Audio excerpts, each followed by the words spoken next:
আজকে আমরা মূলত কথা বলবো নাগরিকের ক্ষমতায়ন নিয়ে, এবং যখন আমরা ক্ষমতায়নের কথা বলছি তখন আসলে নাগরিকের ক্ষমতায়ন বলতে আমরা শুধুমাত্র ভোটের বাক্সে নাগরিক ভোট দিবে এবং সেখানেই তার দায়িত্ব শেষ, এই ক্ষুদ্র পরিসরে আমরা ব্যাপারটাকে রাখছি না। আমরা চিন্তা করছি যে নাগরিকের ক্ষমতা আরো কিভাবে বাড়ানো যায় আর কোন কোন জায়গায় নাগরিক বা জনগণ তার ভূমিকাটা রাখতে পারে। আমাদের সাথে মির্জা ভাই আছেন, কানন আছেন, আর হচ্ছে রোজামা।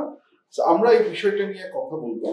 আমরা যদি একটু পেছন থেকে শুরু করি, যে জুলাই গণ অভ্যুত্থান বা জুলাই বিপ্লবে যদি শেষ পর্যন্ত দাঁড়ায়, আমরা যখন ওই জায়গাটায় আসলাম আগস্টের 5 তারিখ, বিষয়টা তো শুধুমাত্র ক্ষমতার পরিবর্তন বা একটা ভোট হবে, একটা ইলেকশন হবে, একটা নির্বাচন হবে, নতুন একটা সরকার ক্ষমতায় আসবে, সেই জায়গাটাতে তো সীমাবদ্ধ ছিল না। আমরা যে বিদ্যমান রাজনৈতিক যে ব্যবস্থা ছিল তার পরিবর্তন চাচ্ছিলাম। আমরা চাচ্ছিলাম এমন একটা ব্যবস্থা যাতে আর কোনো স্বৈর শাসনের জন্ম হতে না পারে, একটা প্রপার সিস্টেম আমরা ডেভেলপ করতে যাচ্ছিলাম। এবং সেই জায়গাটাতে এসে একটা গুরুত্বপূর্ণ ব্যাপার হয়ে যায় গণতন্ত্রের সংজ্ঞান, যে গণতন্ত্রকে আমরা সংজ্ঞান করবো কিভাবে যখন আমরা জনগণের অংশগ্রহণের কথা বলছি। সো আমি মির্জাভাই শুরুতে আপনার কাছে চলে যাই। আপনি যে বিষয়টা নিয়ে কথা বলতে চান, নাগরিকের ক্ষমতায়নের ব্যাপারটা, এই ইলেকট্রাল ডেমোক্রেসিকে আপনি অতিক্রম করতে চান, এর বাইরে আপনি হচ্ছে গিয়ে দেখাতে চান জনগণের অংশগ্রহণ, এই অংশগ্রহণের জায়গাগুলো আপনি আসলে কোথায় কোথায় রাইট না। এখন যে সীমাবদ্ধতার কথা তুমি বললে, ইলেকট্রাল ডেমোক্রেসি, সে তো আছে, কিন্তু আমাদের দেশে এবং আমাদের দেশে কিন্তু এই ধারণাটা খুব একটা প্রচলিত না, শুধুমাত্র রাজনীতিবিদদের মধ্যে না, সাধারণ মানুষের ক্ষেত্রে এবং বাংলাদেশের বুদ্ধিজীবী মহল এটা আছে। এবং যারা একাডেমিক্স, পলিটিক্যাল সায়েন্স নিয়ে কাজ করেন, তাদের ভেতরেও আমি দেখি না এই জিনিসটা প্রচার করার বা এই জিনিসটা নিয়ে কথা বলার, রিফ্লেক্ট করার কোনো প্রবণতা আমি দেখিনি।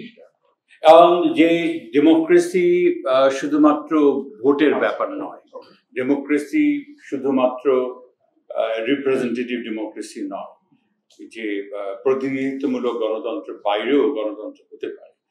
ইন্টারেস্টিংলি গণতন্ত্র যখন শুরু হয়েছে, আধুনিক কনসেপ্ট, আমি আর অ্যারিস্টটল অব্দি নাই গেলাম, আধুনিক 200-300 বছরেও গণতন্ত্র কিন্তু ধারণাটা ছিল যে পপুলার সভরেনিটি, ডিমোস যেটাকে বলা হয়, যে মানুষের পিপল সভরেনিটি, একটা পাওয়ার, এবং সেটা কালেকটিভলি এক্সারসাইজ হয়, ঠিক আছে। কিন্তু বাস্তবতার জন্য, এবং সেভাবে শুরু হয়েছিল, ইনফ্যাক্ট আগেও সেভাবে প্র্যাকটিস হতো। আমরা যদি গ্রিক ডেমোক্রেসিতে যাই, বিভিন্ন জায়গায় আমরা দেখবো সেই ডিমোসের কথাটা, ডিরেক্ট রিপ্রেজেন্টেশনের কথাটা, কালেকটিভ রিপ্রেজেন্টেশনের কথাটা। কিন্তু নানা কারণে, একটা হচ্ছে যে প্র্যাকটিক্যাল রিজনে, যে সবাই তো সময় দিতে পারছে না কিছু কিছু ব্যাপারে, সেজন্য কিছু লোককে দায়িত্ব দেওয়া হচ্ছে, নির্বাচিত করা হচ্ছে, যে তোমরা গিয়ে স্টেট ক্রাফটটা দেখো, হ্যাঁ, রাষ্ট্র পরিচালনার বিষয়টা দেখো, এবং আমরা তোমাদেরকে দায়িত্ব দিলাম। এটা হচ্ছে যে নাগরিক যে ডিমোস, যে সার্বভৌমত্ব সাধারণ মানুষের, সেটাকে ডেলিগেট করা, হ্যাঁ, একজনকে দায়িত্ব দিয়ে দেয় এক নির্দিষ্ট সময়ের জন্য প্রতিনিধিত্ব করা নির্বাচনের মাধ্যমে। কিন্তু পরবর্তী যেটা হয়েছে, সে বিস্তর আলোচনা আমি যেতে পারবো না, এক ধরনের একটা কনস্পিরেসি, একটা কুদেতাও বলা যেতে পারে। আস্তে আস্তে দেখা গেল যারা প্রতিনিধি তারাই ক্ষমতাটা নিয়ে নিল, এবং হ্যাঁ, এটা ক্যাপচার হয়ে গেল, এবং যেটা করা হয়েছিল একটা কন্টিনজেন্ট কারণে, একটা ব্যবহারিক কারণে, যে একটা অসুবিধাকে দূর করার জন্য, সেটাই হয়ে গেল হ্যাঁ। তো এইভাবেই গত 100-150 বছর ধরে এই যে আইডিয়া।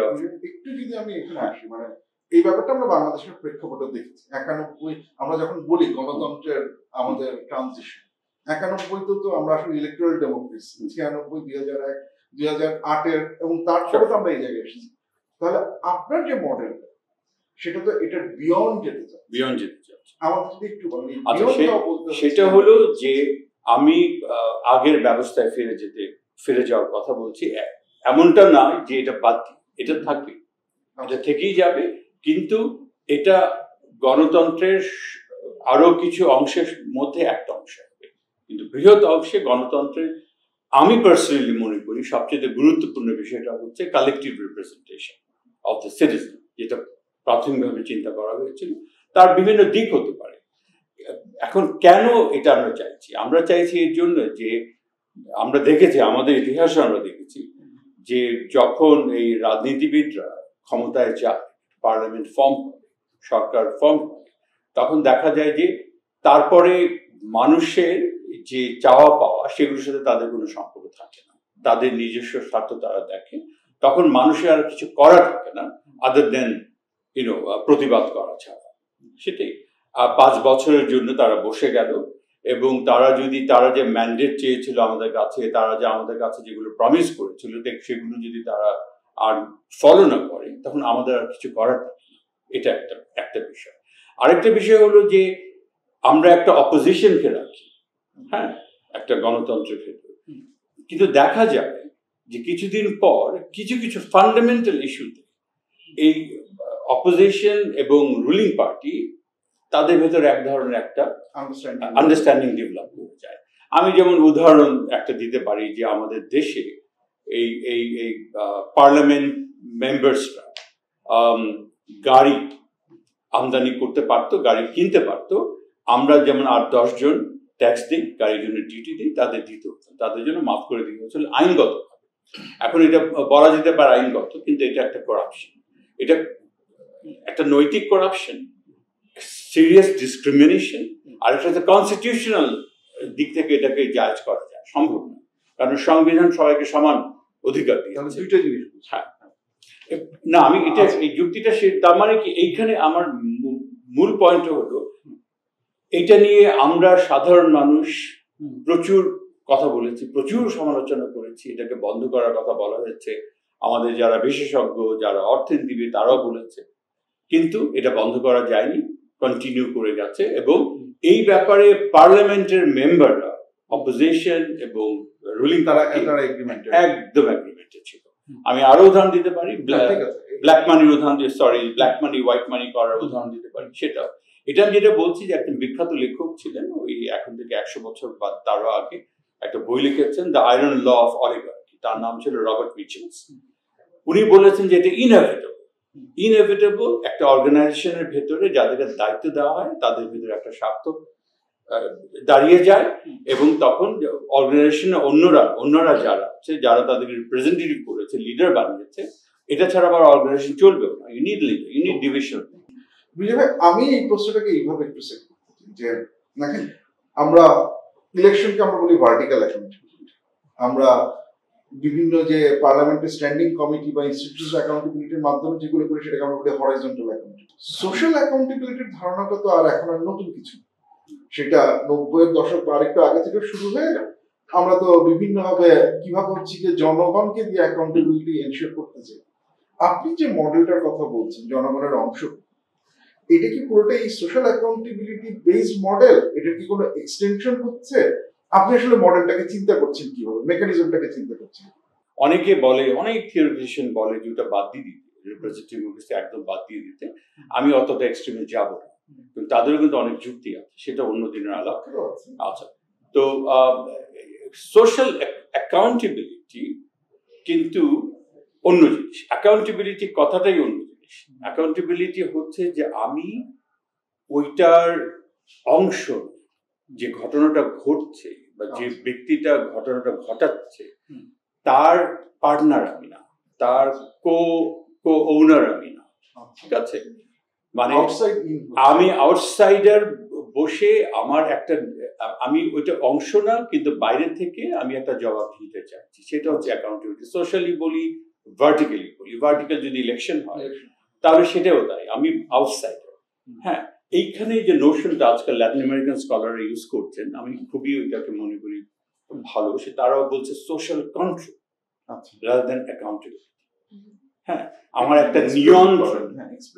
আচ্ছা, নিয়ন্ত্রণটা আমি কিভাবে পাচ্ছি? আমি এটার অংশ হয়ে যাচ্ছি, আমি এটার কো ওনার হচ্ছি, আমি ওইটার ওইটা অংশ হয়ে একত্র করছি, as if I am the partner, business পার্টনারশিপের মতো, আমিও মালিক, সেও মালিক।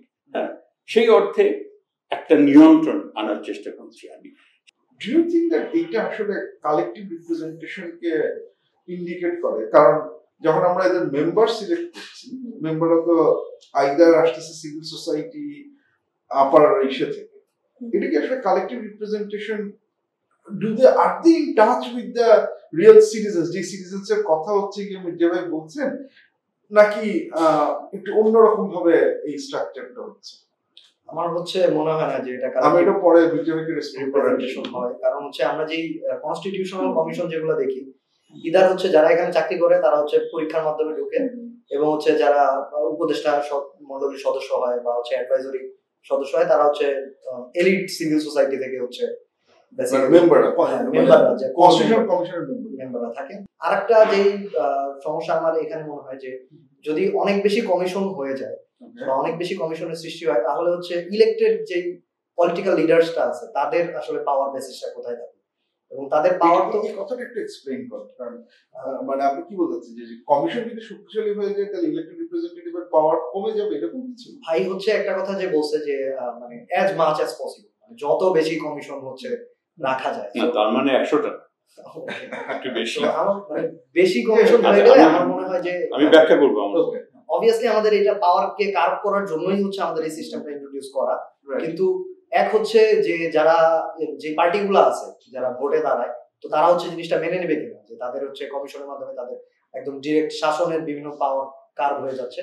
আর আরেকটা হচ্ছে বেশি কমিশন হয়ে গেলে আবার ইলেক্টেড যে লিডার্সরা আছে তাদের পাওয়ার কি বেশি কার্ভ হয়ে যায় কিনা, তখন হচ্ছে জনগণের ওই সেক্টরের যেই পার্টিসিপেশনটা আছে ওইটা একদম সংকুচিত হয়ে যায় কিনা, এটা হচ্ছে আমার একটা প্রশ্ন। আমরা একবারে সব নিয়ে তারপরে কারণের সাথে যেটা আমরা এগ্রি করবো যে কতখানি রিপ্রেজেন্টেটিভ হবে, কারণ দেখা যাবে যদি আমরা নেই ওখান থেকে বিভিন্ন কমিশনে সিলেক্টেড ফিউ কয়েকজন মানুষ, ওরা কতখানি যাদের রিপ্রেজেন্টেটিভ হ্যাঁ, এবং ওরা কতখানি যাদের কোনো রিপ্রেজেন্ট করে তাদের বিরুদ্ধে ওরা কতখানি সচেতন বা ওরা আসলে কতখানি জানেন, এটার একটা প্রশ্ন থাকবে। যেটা আমি প্রথমে বলছিলাম যে এটা শুনতে ভালো লাগছে যে জিনিসটা হবে, কিন্তু হলেও এটা কতখানি রিপ্রেজেন্টেটিভ হবে, কতখানি যাদের অধিকারের কথা বলতে কমিশন গুলো হচ্ছে কতখানি আসলে তাদেরটা রিফ্লেক্ট করবে, ওটা একটা প্রশ্ন আমার কাছে থাকবে। আরেকটা হচ্ছে যে এই ক্ষেত্রে যারা আসছে তাদেরকে আমরা সিলেক্ট মানে মেকানিজমটা কিভাবে হবে যে তাদেরকে আমরা নিচ্ছি, এবং ওখানে ওদের বায়াসনেস গুলো যে আসবে ওইটাও আমরা কিভাবে অ্যাড্রেস করবো বা ওই জায়গায় আমরা কিভাবে রাখবো, যে কারণ ওদের একটা বায়াস হ্যাঁ তাদের সব এজেন্ডা বা বায়াস আছে যে ওইটাকে আমরা কিভাবে রিফাইন করে যে আসলে সবার জন্য ওই কমিশনটা তার পারপাস সার্ভ করতে পারবে। You still believe, I mean, মানে তোমরা যদি still believe this is an important tool, but এটার যে উইকনেস গুলো আছে সেটা মানে আমরা তো at least হচ্ছে কি এটাকে কমপ্লিটলি ডিনাই করছি না বা বলছি না যে এটার দরকার নেই, বাট এই উইকনেস গুলো মানে ইউ থিংক মানে হ্যাঁ রিপ্রেজেন্টেশন প্রয়োজন, বাট অ্যাকচুয়ালি কতক্ষণ রিপ্রেজেন্টেটিভ হবে এটা মানে ইনশিওর করা যেটা অ্যাকচুয়ালি রিপ্রেজেন্টেটিভ হয়, মানে তারা যদি সিটিজেন জনগণের ভয়েসটা রিপ্রেজেন্ট করতে পারে, ভয়েসটা রিপ্রেজেন্ট করতে সেটা নিয়ে হচ্ছে কি সরি না এটাই কতখানি ভয়েসটা রিপ্রেজেন্ট করতে পারে আমি কি অ্যাড্রেস করব? আচ্ছা, এই জন্য আমাকে আমার 3টা পয়েন্ট বলতে হবে। একটা বলাতে এই সমস্যাটা। আচ্ছা ঠিক আছে। কমিশনটা হচ্ছে সবচাইতে একটু এলিটিস্ট এবং স্পেশালিস্ট টাইপ কমিশন, ঠিক আছে?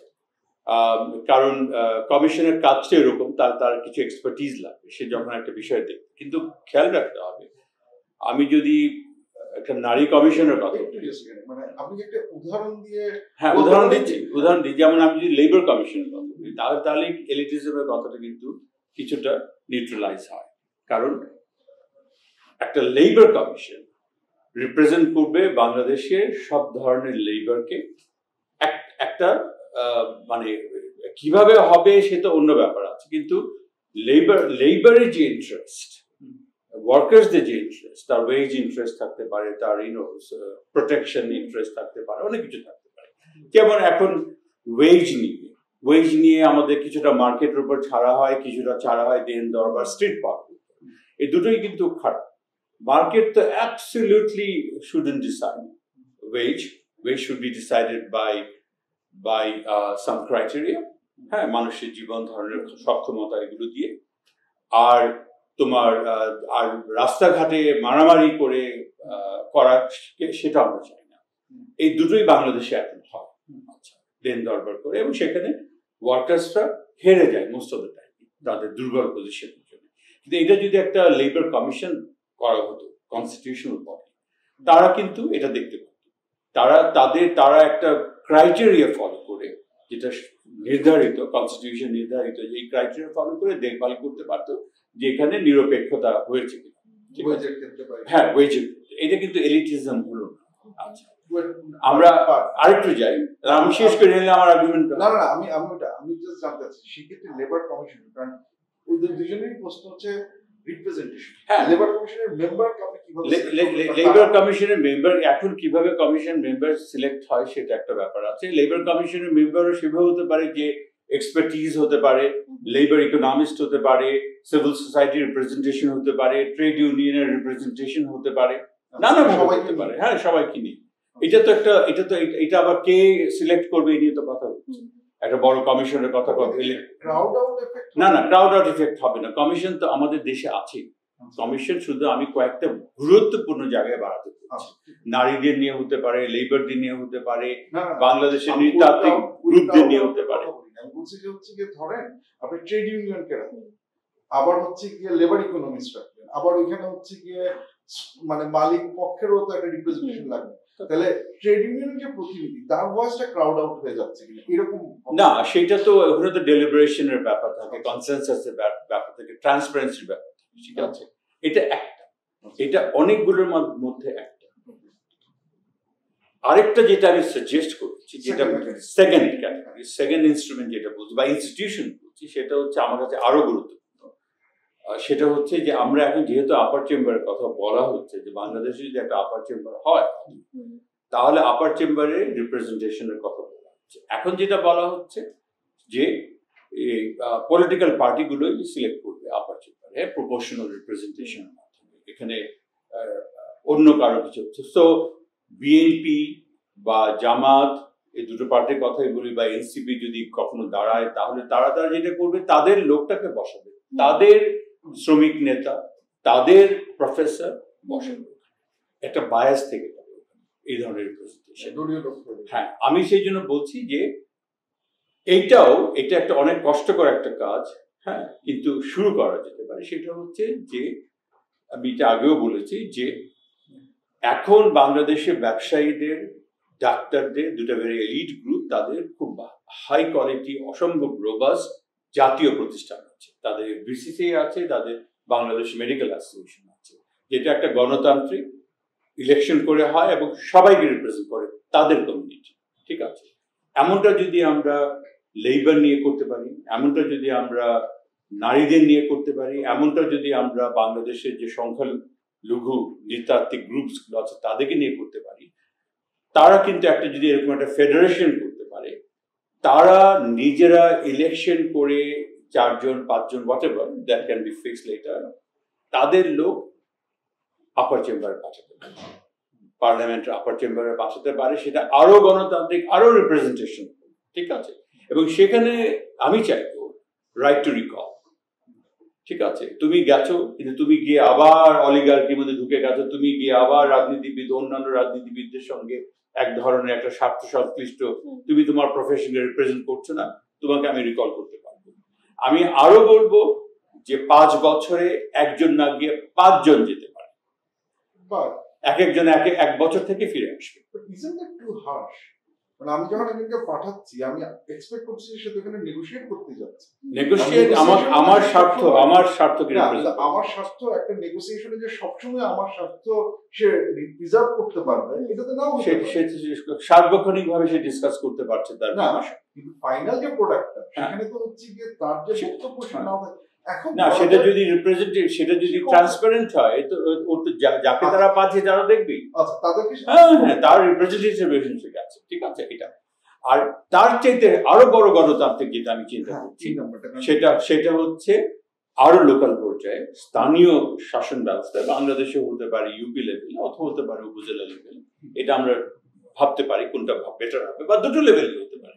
সেটা হচ্ছে যেটাকে আমি বলবো সিটিজেন্স অ্যাসেম্বলিজ, মানে নাগরিকদের একটা অ্যাসেম্বলি, একটা কালেকটিভ বডি, যাদের কনস্টিটিউশনাল পাওয়ার থাকবে টু ওভারসি ফান্ডামেন্টাল কিছু ইস্যু, যাদের জীবনের জন্য যেগুলো ইম্পর্টেন্ট, সেসব জায়গা দেখভাল করা। যেমন হতে পারে বাজেট, একটা লোকাল বাজেট হতে পারে, হ্যাঁ, একটা সোশ্যাল প্রোটেকশন রিলেটেড কিছু পলিসিস হতে পারে, তার অ্যালোকেশনস ফ্রি অ্যান্ড ফেয়ার নেওয়া হতে পারে, এরকম যেগুলো ওদের জীবিকার জন্য, জীবনের জন্য ফান্ডামেন্টাল, সেরকম কিছু কিছু বিষয়ে তাদের ভিটো দেওয়ার ক্ষমতা থাকতে হবে। কিভাবে মানে প্রসেসটা হবে যখন এই ধরনের মিটিং গুলো হলো আমাদের দেশে যেমন আমি এভাবে let's say there is a citizens assembly একটা সিটিজেন অ্যাসেম্বলি এরপরে কি কাজ করবে এই সিটিজেন অ্যাসেম্বলি যে আমরা যদি আমাদের এক্সিস্টিং ইনফ্রাস্ট্রাকচার যেটা আছে যদি আমরা ওয়ার্কশপ কথা বলি সেখানে ওই ওয়ার্ডের একটা সুনির্দিষ্ট ভোটাররা আসে বলা আছে মিনিমাম তাদেরকে আসতে হবে তারা আসে তাদের নির্বাচিত প্রতিনিধি যারা আছে তারা আসে এবং সেখানে একটা ডিসকাশন ওপেন ডিসকাশন হয় যে আমরা এবার প্ল্যানিংটা কিভাবে করব যে রিসোর্স গুলো অ্যালোকেট হবে বা যে প্রজেক্টস গুলো ডিটারমাইন করা হবে হ্যাঁ সেটা টিউবওয়েল হতে পারে রাস্তা হতে পারে স্কুল হতে পারে কোথায় কোনটা হবে কখন হবে সেগুলো সামগ্রিকভাবে ডিসকাশন হবে এবং সেটা সামগ্রিকভাবে একটা consensus as much as possible একটা ডেলিবারেটিভ ডেমোক্রেটিক ফ্রেমওয়ার্কে মেজরিটারিয়ান রিপ্রেজেন্টেটিভ যে আমি 51 ভাগ লোক বলেছি যে টিউবওয়েলটা ওখানে বসবে তাতেই পাস হয়ে গেল তার আপ্রাণ চেষ্টা করা হবে ডেলিবারেশনের মাধ্যমে একটা বড় অঙ্কের একটা সবাই হলে খুব ভালো সবাই না হতে পারলো 80 ভাগ লোক যদি রাজি হয়ে গেল ঠিক আছে না মেজরিটেরিয়ান হয় কারণ ডেলিবারেটিভ ডেমোক্রেসি যদি ফেল করে তখন লাস্ট রিসর্ট হিসেবে you can go for majoritarian democracy বা সেটা হচ্ছে একটা লিস্ট আর কি ওটা আমরা চাই হ্যাঁ আমরা চেষ্টা করবো এই জন্য ছোট গ্রুপে করলে ভালো সেভাবে পুরো প্রসেসটাকে আমার মোর ব্যুরোক্রেটিক লাগছে কেন ব্যুরোক্রেটিক যে একদম টপ থেকে বটম পর্যন্ত আমরা প্রত্যেকটা জিনিস মোর কমপ্লিকেটেড করতেছি ওটাকে আর একটু বাড়ানোর চেষ্টা করতেছি ওখানে স্টেক হোল্ডার এক্সাম্পল দিয়ে বলো যে কোন জায়গাটা ফর এক্সাম্পল যদি আমরা লোকসভার কথা চিন্তা করি এখানে হইতেছে একটা ওয়ার্ডের মানুষকে প্রত্যেকটা ডিসিশনের জন্য এক জায়গায় জড়ো করে হচ্ছে তাদের মাধ্যমে তাদেরকে একটা মতে একটা কনসেনসাসে আনা হয়তো একমত হবে না জিনিসটা আরো লেন্দি হয়ে যাবে তখন প্রসেসটা আরো বেড়ে যাবে তখন একটা টিউবওয়েল হয়তো যেটা 1 মাসের মধ্যে ওই লোকালিটিতে ঢুকতো সেটা হইতে হইতে টিউবওয়েলটা আস্তে আস্তে 6 মাস লেগে যাবে সো মোর কমপ্লিকেটেড হইতেছে মোর ব্যুরোক্রেটিক প্রসিডিউরের সংখ্যা লেংদি হয়ে যাচ্ছে লেংদি হয়ে যাওয়ার সম্ভাবনা আছে কিন্তু আমার যেটা যুক্তি সেটা হচ্ছে যে এগুলো আমরা শিখবো আমরা এটা প্র্যাকটিস করতে গিয়ে শিখবো আমাদের কস্ট বেনিফিট যে আমরা বেশি আলোচনা করতে গেলে ছাড় না দিতে গেলে আমরা দেরি হবে আমরা মানুষ কিন্তু শেখে মানুষ একটা ইনস্টিটিউশনে ঢুকে একটা প্র্যাকটিস করে তখন they learn to how to be more efficient initial cost না আমার এখানে যেটা আমি একটু পেসিমিস্টিক যে ব্যাপারে ধরেন অন্যান্য ব্যাপারগুলো তো এখন আমার প্রপোজাল গুলো তো এখনো হয়নি হলে আমরা বুঝতে পারবো যে ফিজিবিলিটির ব্যাপারটা কিন্তু অ্যাসেম্বলি যেটা আমরা ভাবছি উপজেলা লেভেলে করার তো ওয়ার্কসভা ওপেন বাজারে তো হ্যাঁ তো অলরেডি এক্সিস্টিং সো এগুলোর কতখানি আসলে বাস্তবে কাজ করছে পেন এন্ড পেপারের বাদে যে আমরা ভাবছি যে মানুষ পার্টিসিপেট করবে আসবে এখন এটা আসলে একটা আমাদের জন্য কি একটা মাপকাঠি না যে আমরা যখন করব অ্যাসেম্বলি ওইটা কতখানি আসলে পারফর্ম করতে পারবে এটা দেখে তো আমাদের একটু বুঝতে পারি যে যখন মানুষ বাজে ও ওয়ার্কশপ ওপেন বাজেটে যদি মানুষ না আসে বা জিনিসটা যেরকম ভাবে কাজ করার কথা না হয় তাহলে আমরা কিভাবে আশা করতে পারি যে অ্যাসেম্বলি হল ওটা কাজ করবে ওখানে মানুষ পার্টিসিপেট করবে it would be something different plus political manipulation আচ্ছা আমি জাস্ট যদি একটু সামারি করি যে তিনটা প্রবলেমের কথা একটা হচ্ছে লেংদি হয়ে যাবে যেটা আপনি খানিকটা অ্যাড্রেস করেছেন যে কস্টটা আমাদের ইনিশিয়ালি পে করতে হবে then we will learn secondly জিনিসটা এসে চলে এসেছে সেটা হচ্ছে যে এর আগে আমরা যখন ওয়ার্কশপ এগুলো করেছি আপনি জানেন খুব ভালো মতো আপনি নিয়ে কাজ করেছেন প্রজেক্ট বেজ অ্যাপ্রোচের মতো যতদিন প্রজেক্ট থাকে ততদিন দেখা যায় ওয়ার্কশপ কাজ করে প্রজেক্ট এনজিওরা যেটা করে ওয়ার্কশপ শেষ আর কোনো জায়গায় তো ওয়ার্কশপের জন্য আমরা করতেই পারি তো যে জিনিসটা অতীতে আমরা এভাবে চালু করতে পারিনি এখন আমরা কিভাবে করবো সেটা হচ্ছে সেকেন্ড কোয়েশ্চেন এবং থার্ড যে কোয়েশ্চেনটা কারণ লাস্টের দিকে যেটা বলার চেষ্টা করছিল যেসব জায়গাগুলোতে কাজ করে সেখানেও আবার পলিটিক্যাল লিডারদের যারা ক্যাপচার হয়েছে তাহলে এই ক্যাপচারের প্রবলেম এই তিনটা প্রবলেম আমরা কিভাবে সলভ করবো ঠিক আছে এগুলো সহজ উত্তর আমার ধারণা প্রথম দিকে রাষ্ট্রের একটা বড় ধরনের দায়িত্ব নিতে হ্যাঁ এগুলোকে ঠিক মতো যাতে কাজ করে ট্রান্সপারেন্সি থাকে ক্যাপচার না হয় মানুষ যাতে ঠিক মতো কথা বলতে পারে ঠিক আছে এর মডেল আছে হ্যাঁ আমি নিজেও গবেষণা করেছি অন্যরাও করেছে যেখানে খুব সিস্টেমেটিক্যালি ওয়ার্কশপ বা ওপেন বাজেট যেগুলো বাংলাদেশে এই মুহূর্তে আছে যেখানে সিস্টেমেটিক্যালি কোনো এনজিও কাজ করেছে মানুষকে সংগঠিত করেছে মানুষকে নেতৃত্ব শিখিয়েছে মানুষকে বলেছে যে তুমি কিভাবে আর্গিউ করবে হ্যাঁ, তোমার দাবিটা তুমি কিভাবে চাইবে, বা প্রজেক্ট গুলো কি সেগুলো, বাজেট কিভাবে হয়, এলিমেন্টারি বাজেট নিয়ে তো প্রচুর কাজ হয়েছে, যে বাজেট, পপুলার বাজেট কিভাবে তৈরি করতে হয়, এই সমস্ত বিষয়। এইখানে যদি একটা এন্ড অফ দ্য ডে আমি যদি এটাকে একটা বড় ধরনের একটা পলিসি হিসেবে নেই গণতন্ত্রের, হ্যাঁ, যেটা আরেকটা ইম্পর্টেন্ট ডিফারেন্স হচ্ছে এই মুহূর্তে ওয়ার্কশপ বা ওপেন বাজেটে কোনো সাংবিধানিক ভিত্তি, ঠিক আছে, এটা অনেকটা ইউনিয়ন পরিষদ চেয়ারম্যান মেম্বারের উপর নির্ভর করে। সে এটাকে মানলো কি, যেটাকে আমরা বলি এটা কনসিকুয়েন্সিয়ালিস্ট না, এটা কোনো ফল প্রদায় না, এটা হলো কি হলো না কিছু বলার নেই। মানে ধরা যাক আপনি কনস্টিটিউশনে ইনকর্পোরেট করলেন, লেটস অ্যাজিউম যে কনস্টিটিউশনের বিধান থাকলো যে বাংলাদেশে সিটিজেন অ্যাসেম্বলি গঠন করিত হইবে, হ্যাঁ, এবং সেটা কনসিকুয়েন্সিয়ালিস্ট হতে হবে, তার কথা মানতে বাধ্য হবে। আমরা আমাদের কনস্টিটিউশনে দেখছি ন্যায়পাল থাকিতে হইবে, হ্যাঁ, তো সেই ন্যায়পাল আর হয়নি না, ওটা তৈরি হয়নি, না না, এই প্রশ্ন তো থাকবে, এইটা ওইসব জায়গায় তো ফান্ডামেন্টাল প্রশ্ন যে আমার কমিটমেন্ট আমি করব কি করব, ঠিক আছে।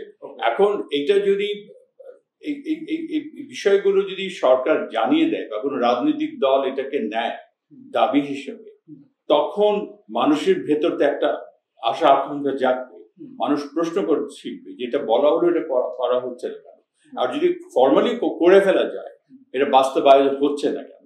এবং পৃথিবীর বহু দেশে এগুলো করা হয়েছে, নানা রকম চ্যালেঞ্জের ভিতর দিয়ে গেছে, সেখান থেকে আমরা শিখতে পারি যে ধরা যাক এই citizen assembly at the union level বললো যে আমাদের কথা মেম্বার শোনেনি বা চেয়ারম্যান শোনেনি, উনি বলেছিলেন কিন্তু হলো না।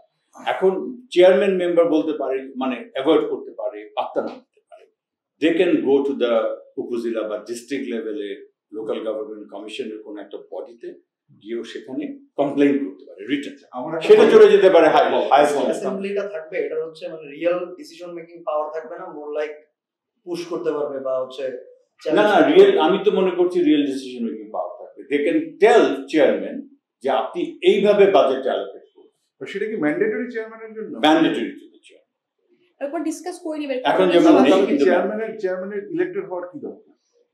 না না, মানে সিটিজেন অ্যাসেম্বলি যদি থাকে, যে সিটিজেন অ্যাসেম্বলি ডিসিশন গুলো না কিছু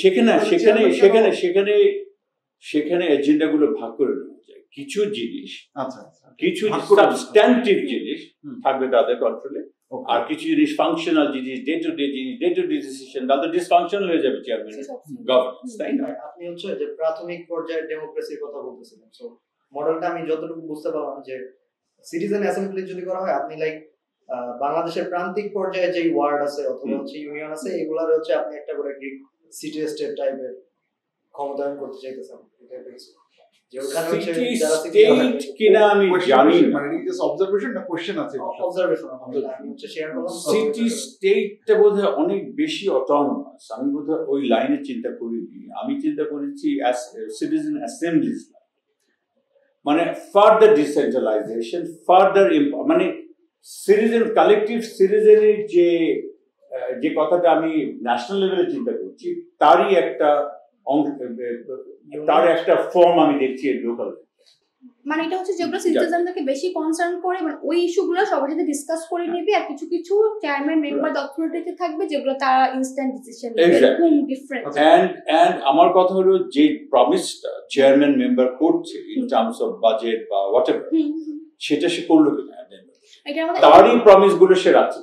আমি এখানে একদম প্র্যাকটিক্যাল একটা কোশ্চেন, লেটস সে আমরা তো যেহেতু কি বলে চেয়ারম্যান সেটা ইলেক্টেড রিপ্রেজেন্টেটিভ, এখন আমরা লোকাল রিসোর্স মোবিলাইজেশনের কথা বলতেছি, এখন তাকে ট্যাক্স ইম্পোজ করতে হবে লোকালি, আমরা এখন চেয়ারম্যান যখন এই ট্যাক্স ইম্পোজ করার ডিসিশনটা নেবে, আর ইউ এক্সপেক্টিং দ্যাট সেটা সিটিজেন অ্যাসেম্বলির থ্রুতে সেই ডিসিশনটা নেবে, নাকি হচ্ছে কি যেহেতু সে অলরেডি ইলেক্টেড, সেই ইলেকটোরাল লেজিটিমেসি তার আছে, সেটার উপরে বেস করে সে ট্যাক্স?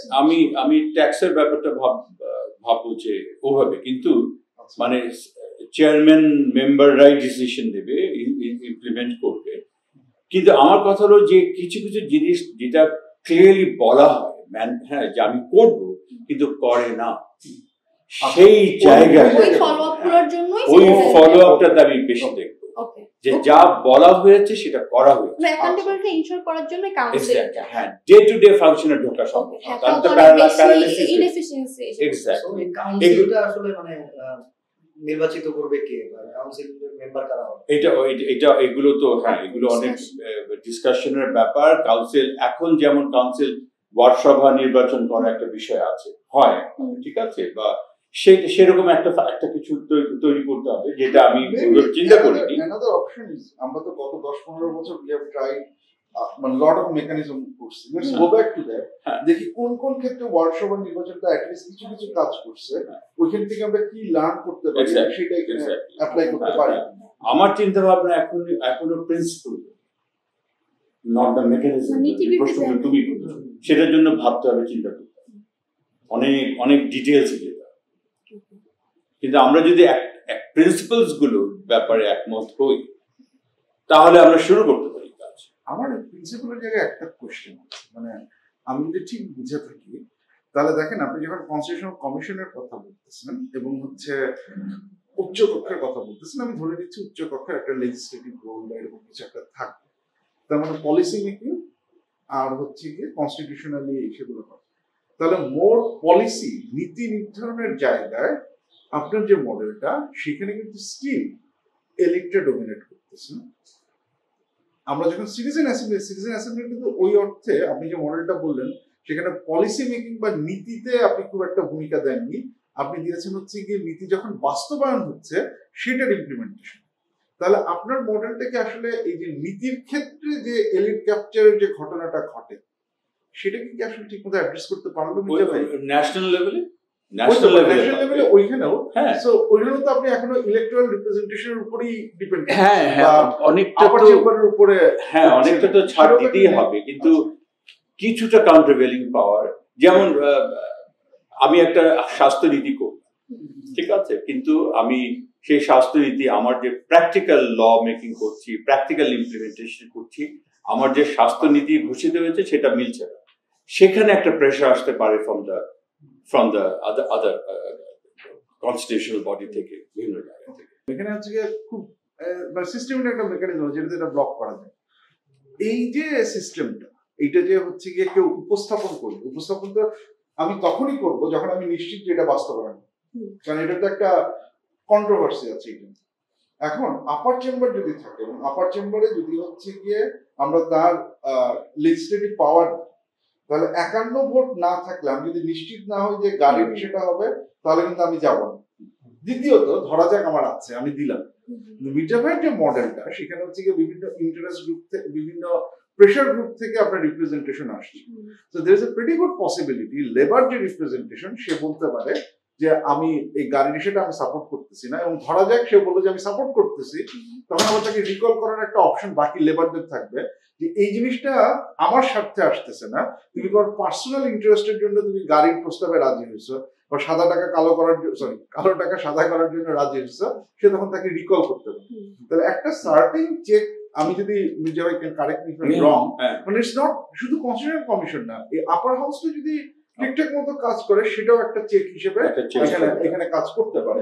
আমার সেটাই, কারণ যেটা হচ্ছে যে আপার চেম্বারে যে থাকবে সেও কিন্তু একজন এমপি, সেও কিন্তু এই সুবিধাটা পাবে, এবং তারও স্বার্থ থাকবে এই সুবিধাটা না, তাকে আবার পেছনে লোক রিকল করে নিয়ে আসবে। না, আমার ক্ষেত্রে মনে হয় আপার চেম্বারের ক্ষেত্রে আসলে মির্জাভাইয়ের রিপ্রেজেন্টেশন অনেক ইম্পর্টেন্ট, কারণ আমাকে দেখে যে কনস্টিটিউশনাল রিফর্ম কমিটি যে প্রপোজালটা দিয়েছে, যে রাষ্ট্রপতি যাদেরকে সিলেক্ট করবে 5 জনকে, যারা আই থিঙ্ক সামাজিকভাবে আইনভাবে পিছিয়ে অনগ্রসর, কিন্তু কোথাও কিন্তু বলা নাই যে তারা নন পলিটিক্যাল হবে। এখন হচ্ছে ওনাদেরই লেবারের পলিটিক্যাল একটা রাজনৈতিক দলের আছে, তাদের সাথেই কথা বলবে, সেখানে কিন্তু ইনশিওর হচ্ছে না। তো এই ক্ষেত্রে আমার মনে হয়, তবে আমার কাছে যেটা মনে হয় যে মির্জা ভাই জিনিসটা, মানে এই মডেলটা we cannot use it part by part. মানে আমি কনস্টিটিউশনাল কমিশন করলাম কিন্তু সিটিজেন অ্যাসেম্বলি করলাম না, আমি কনস্টিটিউশনাল অ্যাসেম্বলি করলাম, সিটিজেন অ্যাসেম্বলি করলাম, কিন্তু আপার চেম্বারে চেঞ্জ আনলাম না। মানে এই মানে একটা ভাগ ভাগ করে এটা ইমপ্লিমেন্ট করা খুব ডিফিকাল্ট। মানে আপনার যে aspiration, exactly for that to work together, আমাকে একটা কম্প্রিহেনসিভ প্যাকেজের ভিতরে কাজ করবে, একটা অন্যকে একটাকে এম্পাওয়ার করবে।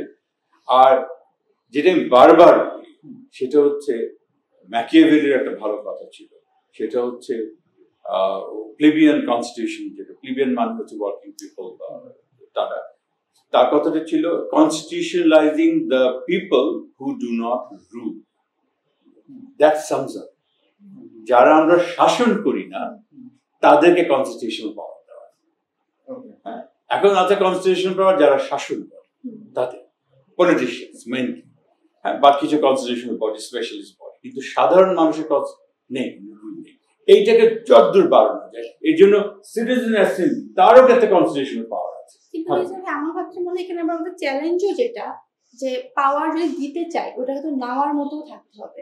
আমাদের সাধারণ মানুষ মানে অনেকের কাছে কিন্তু ডেমোক্রেসি মানে ভোট দেওয়া, কিন্তু এখন তাদেরকে যারা পাওয়ার দিচ্ছে, আমরা বা আমরা যেরকম বিপদ এড়ায় চলতে চাই, কতজন আগায় এসে পাওয়ারটা নিতে যাবে বা কমিটি ফর্ম করে ভয়েস রেজ করতে যাবে, এটাও কিন্তু একটা প্রশ্ন। এটা একটা প্রশ্ন আছে, কিন্তু খুব এই ব্যাপারে খুব ফ্রাস্ট্রেটেড হওয়ার দরকার নেই। আমি এনজিও এবং ওয়ার্ড সভার যে সমস্ত গবেষণা করেছি, কল্পনা করা যায় না মানুষ কি পরিমাণ উৎসাহ নিয়ে আসে সুযোগ, যদি হচ্ছে অপরচুনিটি, যদি অপরচুনিটি, পলিটিক্যাল অপরচুনিটি স্ট্রাকচার মানুষ ঝাঁপিয়ে পড়ে।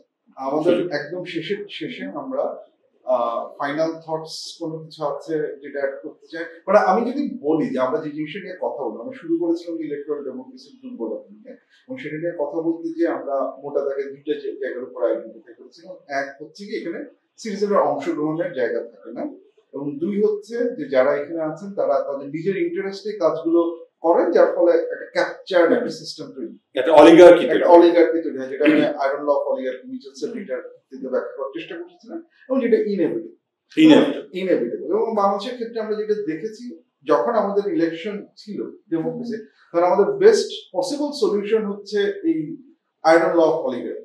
এটার একটা ভার্সন হয়তো মেবি উইনার টেক্স অল, আর একটা ভার্সন হচ্ছে গিয়ে যেখানে সবাই একমত হচ্ছে, ক্যাপচার করে নিজেরাই একমত হয়ে হচ্ছে একটা ডিসিশন হচ্ছে। এইটার কাউন্টারে এই যে মডেলটা giving people power beyond the ballot box, আমরা তিনটা জায়গাতে, একটা হচ্ছে কি আমরা বলছি যে কিছু কনস্টিটিউশনাল কমিশন, যার মধ্যে লেবার কমিশনের কথা এসেছে, উইমেন কমিশনের কথা এসেছে, এই কমিশনগুলো একটা কনস্টিটিউশনাল স্ট্যাটাস, যে তারা কনস্টিটিউশনালি কাজ করবে এবং তাদের একটা মূল রেসপন্সিবিলিটি হবে এক্সিকিউটিভ যাতে ওভাররিচ না করে বা এক্সিকিউটিভ যেন তার প্রমিস করে। এর সাথে যুক্ত হচ্ছে সেকেন্ড যে মেকানিজম, আমরা আপার চেম্বারের কথা বলছি, যে আপার চেম্বারে এবং মিডিয়ামের যে পয়েন্টটা হচ্ছে যে there will be number of federation বা অ্যাসোসিয়েশন, তাদের রিপ্রেজেন্টেশন হচ্ছে কি আপার চেম্বারে থাকে, এবং আপার চেম্বারকে আমরা কিছু সিগনিফিকেন্ট রোল দিই in case of holding the executive accountable, এবং একই সাথে হচ্ছে গিয়ে আইন পাস করার কথা। লোকাল লেভেলে এসে আমরা উপজেলা বা ইউনিয়ন লেভেলে আমরা সিটিজেন্স অ্যাসেম্বলির কথা বলছি, বাট যেটা হচ্ছে ইম্পর্টেন্ট, আমার মনে হয় এই ব্যাপারে আমরা এখন এই তিনটাকে আসলে একসাথে কাজ করতে পারি, কারণ citizens assembly has to be connected with local government commission. কারণ সিটিজেন্স অ্যাসেম্বলি তারও তো একটা অ্যাকাউন্টেবিলিটি বা তারও একটা ইস্যু জায়গা আছে। পাবলিক অ্যাডমিনিস্ট্রেশনের ক্ষেত্রে it has to be connected with public administration commission, এবং all of this have to connected with ওই আপার চেম্বারের সাথে। তাহলে হচ্ছে কি will be able to see a model যেটা হচ্ছে কি এটা ঠিকঠাক মতো কাজ করবে। এখানে একটা ডিভিশন অফ ওয়ার্ক হবে, যে উপরের দিকটা more in terms of policy লেভেলে, লাস্টেরটা হচ্ছে more in terms of implementation লেভেলে, এবং এটার মধ্যে একটা ম্যাচ থাকবে। আই ডোন্ট নো, মানে না, আমার মনে হয় it's very good sum up. আর আমি শেষ কথা যেটা বলবো, আমি যেটা লিখেছি এখানে, যে এখন যে কমিশন গুলো করার চেষ্টা করছে সেটা হচ্ছে পলিটিক্যাল এলিটদের মনোপোলাইজেশন অফ পাওয়ার, এইটাকে ঠেকানোর চেষ্টা করছে, তাই তো? কিন্তু যেটা করে নাই তারা হচ্ছে dispersion of power across state and society, ক্ষমতাকে ছড়িয়ে দেওয়া রাষ্ট্র এবং সমাজে, এই কাজটা ওরা করে। দ্যাট উই ক্যান এন্ড সময় শেষ।